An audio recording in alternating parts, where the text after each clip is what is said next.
everyone, and welcome back to Aries Tactical Concepts. And today I'm going to be covering a couple of pros and cons of what's been happening recently in the CP world, with two quite prominent figures in the TV that have been had actions taken against them. So firstly, Nigel Farage, he had a milkshake thrown over him, and I'm going to go over some of the tactics that happened at that point, and then I'm going to continue with the Arnold Schwarzenegger being drop kicked. So first of all, I'd like to say as well that this is not a derogatory statement against the CPOs. I don't personally know any of them on either team, and close protection is actually a very, very difficult job. So before all the naysayers go on and start talking shit, I'm just going to say that close protection is a very, very difficult job, and depending on the principle will depend on whether you're going to allow people to get close to them or not, and it really just depends on their profile. So now I'm going to go to a bit of a tactical breakdown of what actually happened, lessons learned, so hopefully we don't make these mistakes within the industry again, as I feel that learning from others' mistakes is kind of the best way to learn. But all in all, anyone can have a bad day, so we'll go with that. Right, so as you can see here, there's a bit of a diamond formation going on, looking after Nigel moving through the streets of Newcastle. And basically there was a lone figure standing kind of on his own, holding a milkshake. The lead PPO obviously saw and acknowledged him, but didn't really see him as a threat. You know, he's a dumpy middle-aged guy holding a milkshake with a bit of a geeky shirt on. So if you were profiling somebody, you wouldn't really consider that a threat. He doesn't fit within the kind of the basic model. And also, I'd like to think that the CPO is thinking about what the threat is against Nigel, but he's more than likely thinking from his own point of view as well, like, is this guy a threat? Could I handle him? He's looked at this, you know, smaller, dumpy guy with a beard, going bald, glasses. You know, he doesn't really fit the profile of somebody who would be a threat physically. And realistically, he wasn't. You know, he threw a milkshake, as you can see here. At that point, you know, the team leader put a hand in between Nigel and the, well, I suppose, protester, and took control of the situation straight away. As the lead guy turned around to see what's happened, the team leader's already on this guy. He's got both hands on the guy. He's keeping Nigel out of the way. The police officer is about to start making his way over. He's moving the guy out of the area, and he's turned back to make sure Nigel is all right. You know, he's controlled the situation of the actual protest to make sure he's no longer a danger.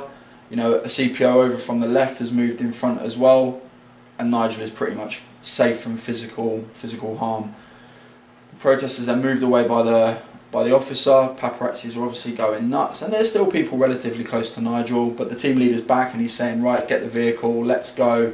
You know, the formation has been re-established, and then off they go. You know, there's not really a lot more that can be said for that. It was unlucky, it was a projectile, and, you know, nobody actually physically managed to lay a hand on Nigel, which, you know, is a massive benefit really, like, of the whole situation. I would also say that, you know, standard close protection and formations is to stop people getting physically to your principal. So you're not gonna, you know, projectiles are very difficult to stop. Political leaders have had issues with that in the past, with eggs, you know, bricks, milkshakes now it seems, okay? It's very difficult to stop projectiles at politicians, but I think the key point to take away from it is that the formation stood up, the situational awareness from the team leader and other team members was great, and he was moved off to safety and unharmed. Maybe slightly embarrassed, but unharmed.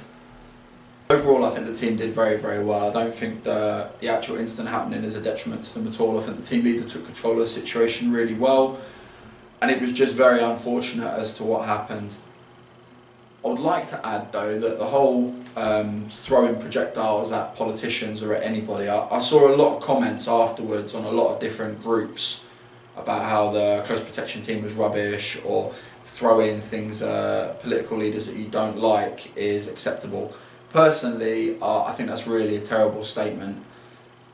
A lot of people that commented on this probably have never looked after political leaders before. Most close protection teams don't really use formations anymore. It's only really used with political leaders, and there isn't a great amount of guys that have actually done that.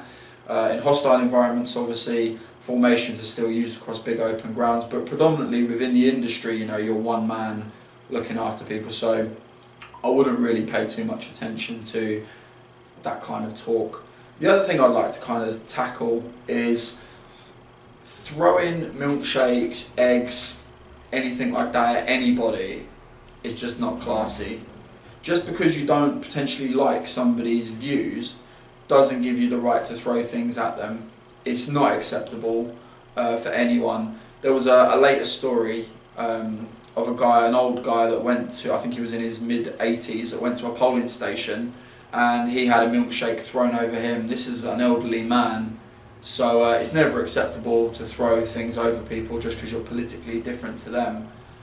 And I'd really like to encourage people to not do that, because it's just shameful behaviour, really. So I'll move on to the next one now, which is the Arnold Schwarzenegger being drop kicked in a school and some of the fails. I consider this a little bit, well, this is a CP fail, to be honest with you, because the lad actually managed to make physical contact with Arnold and strike him. The fact that Arnold was alright is obviously testament. He's an absolute legend. But as far as kind of the team dynamic goes, there were quite a few failures. So I'm going to highlight how I think that they were, like how the failures actually were in the first place, and what could be done for future teams to think about as and when they're going into event spaces. But as I said before, you know, hindsight's a beautiful thing, and accidents and mistakes happen. Right, so as you can see here, Arnold Schwarzenegger is doing a kind of a reverse selfie on the girl that's doing some skipping, and he's got a couple of PPOs around him. He's got one in front of him, between him and the table. He's got one behind himself, and then there's actually one on the other side as well, just out of camera view. When this young lad decides to basically approach from behind, the CPO catches a glimpse of him and puts his arm out to basically shun the lad off. He moves the lad out of the way, but then completely dismisses him.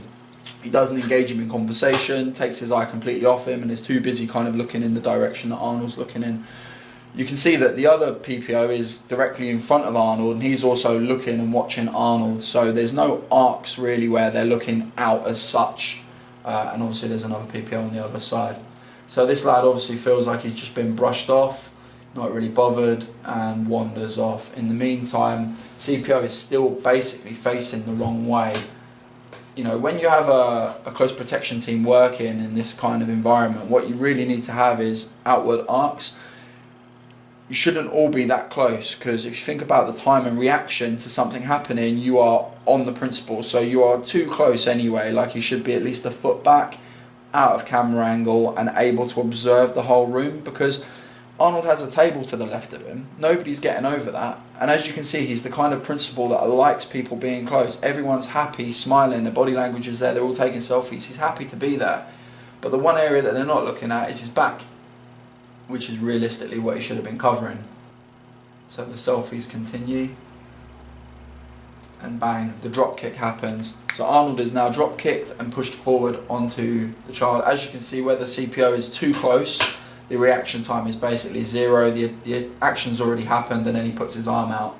Yes, he grabs a hold of the kid, and that's when the other PPO comes into view, and you can see the size of him.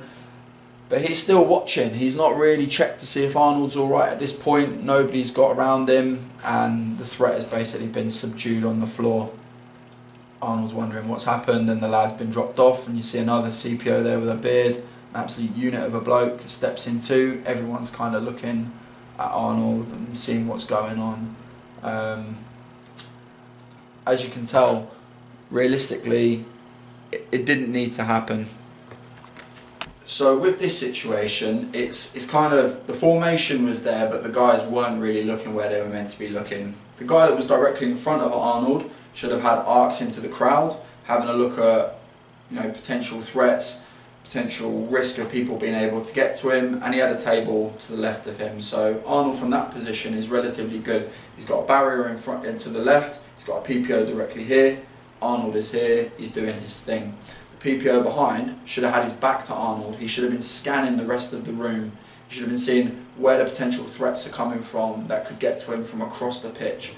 being in a position where you can only put your arm out, you can't see over your shoulders, is not a really good position to be in. And obviously he had a PPO over the other side out of camera for most of it, so I couldn't really see what he was doing. The other option that you can have if you are going to be that close is to have somebody in the room as a dicker. Have someone in that room completely scanning the whole thing and then using radios or communication device to say, watch out for this guy, watch out for that guy, there's a guy approaching. So he can alert the team as to what's going on. If the team is so focused on the principal itself, your eyes are you're losing your arcs to be able to see what is going on around you. And that's predominantly what the principal is paying you for. They are there to do what they want to do, whether it be shopping, interviews, signing autographs, talking. You're there to monitor them, you're there to watch their back. You're their eyes, their ears. So if you're watching what they're watching, you're not watching their back. So it's just a little thing to think about for people that don't use formations or that work in the events industry. Think about what it is you're actually looking at and what the profile is. Common rule with close protection is if you can protect yourself, you can protect the principal.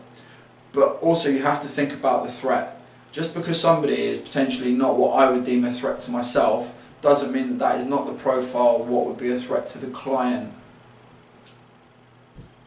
If you enjoyed this video, feel free to like and subscribe. If you have any issues that you'd like me to cover, then please fire them in. I do read all the comments and I respond to as many of them as I can. And I hope you enjoyed. Thank you.